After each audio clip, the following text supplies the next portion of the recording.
Welcome back once again to another edition of Cape Ann Today. As always, I am joined by Erika Brown. She is the publisher and editor of The Cricket, coming to us from her office in beautiful and historic downtown Manchester by the Sea. How you doing, Erika? I love the run up you always give it. Yeah. Hey, Yeah. Kory. So, all right. Well, we have a lot to unpack this week, so let's get right to it. We have an update on what's happening with the buoys at Sand Dollar Cove. Yes. Well, I guess this update on Sand Dollar Cove is the buoys. Yes.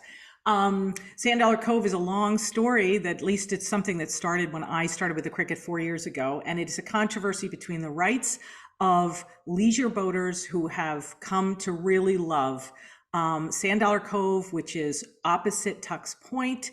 In the harbor, as you come into Manchester Harbor, because it's a beautiful, idyllic, shallow water, sandy cove that abuts a private beach, which is called Long Beach. Sorry, it's Sand Dollar Cove in Long Beach. So in any case, I don't know if you remember, there was a dust up. I mean, 4 years ago, there was a controversy, a faux controversy, although I'm sure it was real, about eelgrass and the protection of eelgrass. And therefore, maybe people shouldn't be anchoring, leisure boats shouldn't be anchoring en masse off of this idyllic private beach because of the protection of this wildlife. And I know that that is long in the past. And this time what happened was in late July, like July 29th or 23rd or something like that, there was a beautiful Saturday and there happened to be two parties going on at the same time on a Saturday. Now, both of them were completely done by 7 p.m., by the way. This wasn't some raucous thing going on until like midnight. But it was a band and it was a lot of boats and it caused just it was a tipping point kind of for the select board. And Bion Pike, our harbor master, with Todd Fitzgerald, our chief of police, went before the select board and said, this is a real problem. There was trespassing. They went within, the boats were they went against the law within 150 feet of swimmers. And there are these buoys that they kind of went beyond. Now, that was kind of the thing. And we wrote about it. We talked about it, which is why you said, like, let's talk about it at the end. So here's what's happening. At that time, the select board said, we want you to come back with a plan. How can we calm this, right?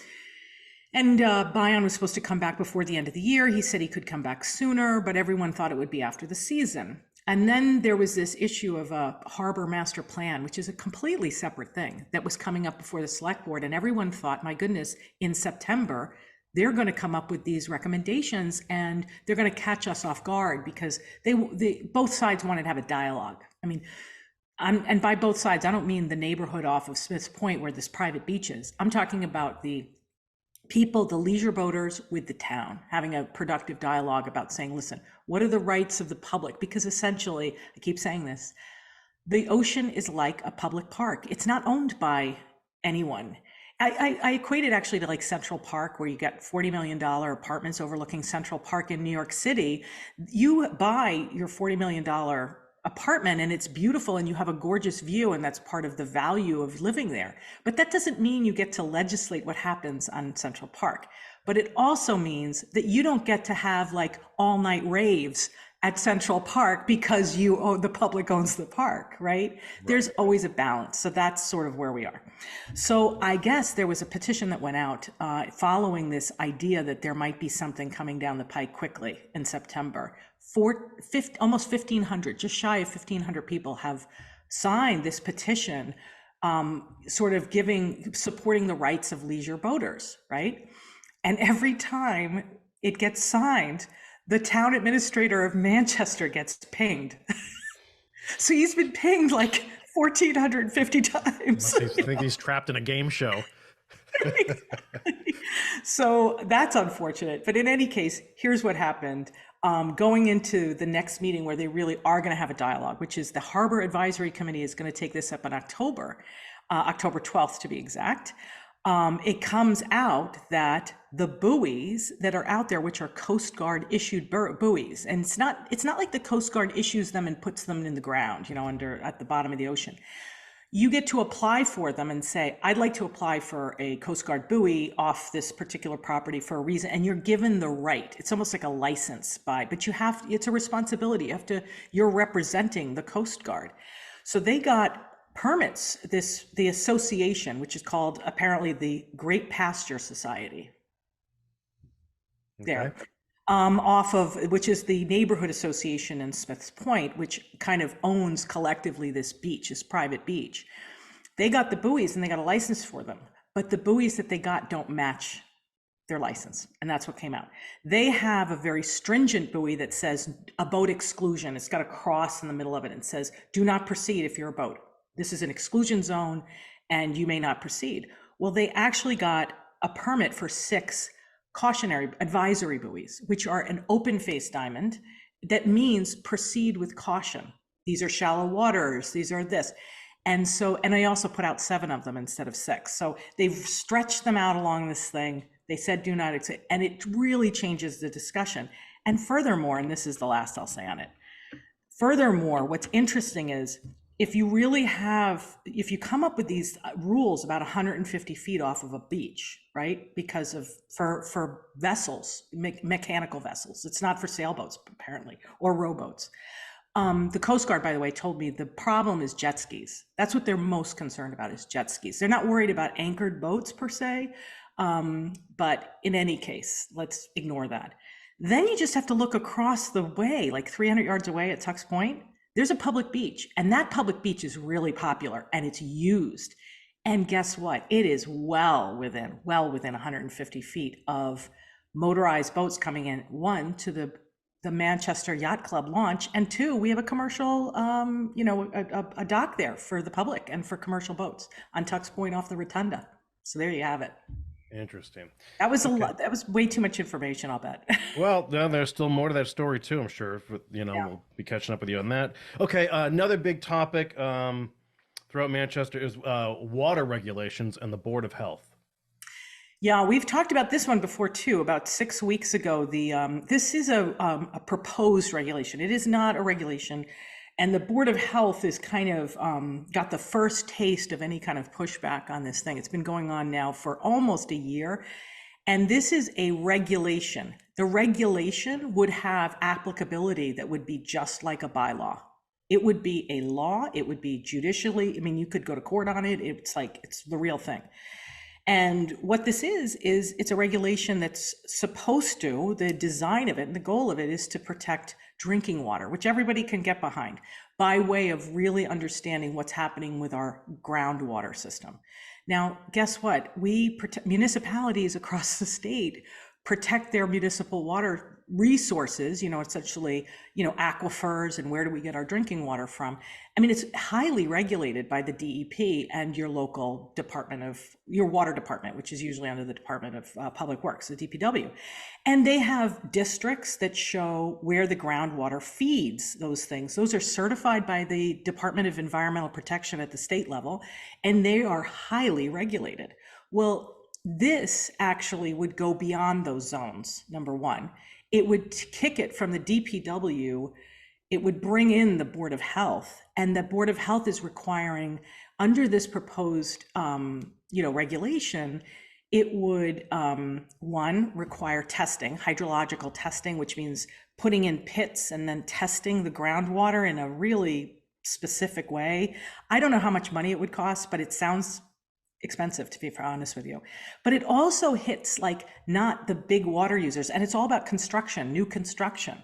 And so it also hits things like if you were to build a 1,200 square foot house with a driveway, it would actually trip this. A 30 by 30 home with a 10-foot basement, it would trip this. So and if you're talking about something outside of the water district, and if you're on water and sewer, it's not clear whether you would be subject to this. And water and sewer is supposed to render this kind of stuff with groundwater moot. Now, that is causing obviously a lot of discussion, a lot of concerned discussion. And Peter Colarusso, who has been navigating this proposed, it has the power of a bylaw actually, this regulation for about a year. He was given this as a draft from the MECT, the Manchester Essex Conservation Trust. One of their lawyers wrote it, this guy by the name of Dan Hill. He wrote it, and then the executive director of MECT presented it last November to the Board of Health and said, we'd like you to adopt this. And the Board of Health has been kind of carrying that water for Here we go. We're always good for one a week, Erika. Yes, we got anyway. So Peter Colarusso has been going before these boards. He went before, but they've been friendly so far, right? He went before the Water Protection Task Force. Oh yeah, they toughened it up. They gave him feedback, and it's a 23-page document. And now finally went before the planning board. Here's the problem. The planning board and the ZBA both, but the planning board especially, they are the ones that are responsible for the bylaws. For, in other words, if you're doing a project within the water overlay district, you need a variance from, the planning board. You need to go to the planning board. So they said, listen, we feel like this is a little bit like land use. Like Sarah Creighton, who's one of the planning board members, said, listen, have you even passed this by legal counsel? And Peter Colarusso said, no. And she said, because it seems like there's a jurisdictional issue here. You know what I mean? And by the way, if you wanted to change the bylaw, which is what we live by, and by the way, planning board has been working on what's a process called recodification, recoding the thing. All municipalities have to do it every dozen or so years. And basically it's streamlining and editing the bylaw to reflect new state laws that might be in play, or, get rid of all the hanging chads in there, whatever. Right. And also adding things that reflect where the community is going. So they've been working on this for 3 years with a specialist consultant, and they're bringing it to town meeting, a special town meeting in November. All this work, and then meanwhile they're looking at the Board of Health. They could pass this regulation, which amounts to land use, without a town meeting vote. And by the way, if you want to change the bylaw, you have to get a 2/3 majority at town meeting by the voters. This Board of Health thing, they're required 2 steps. 1, a public hearing, and then 2, a simple majority of the Board of Health. So no voter input, no town meeting. And the draft that they have, by the way, which at the end, they say when it's going to be executed, they have XXX, we held our public meeting and fill in the blank. And then they said, and it will become law on, and they filled it in, January 1st, 2023. Wow. Yeah. Cue the eerie music. Wow. Yeah. Well, here's what's going to happen. They're going before the select board. They don't have to, by the way. They are not obligated to go to the select board, but they're going to the select board in about a week and a half, I think, or 2 weeks. And I have a feeling, and then they're going to meet as a board to decide whether they're going to proceed with this. I think they are going to proceed with it. Why would they not? They've been considering this. They've been getting reports from Peter Colarusso on updates on it for 7 months now. You know what I mean? So we'll see. Pretty fascinating stuff, Erika. We appreciate the update. So, all right, keep us posted on that, and we will see you same time next week right here. Yes, honey.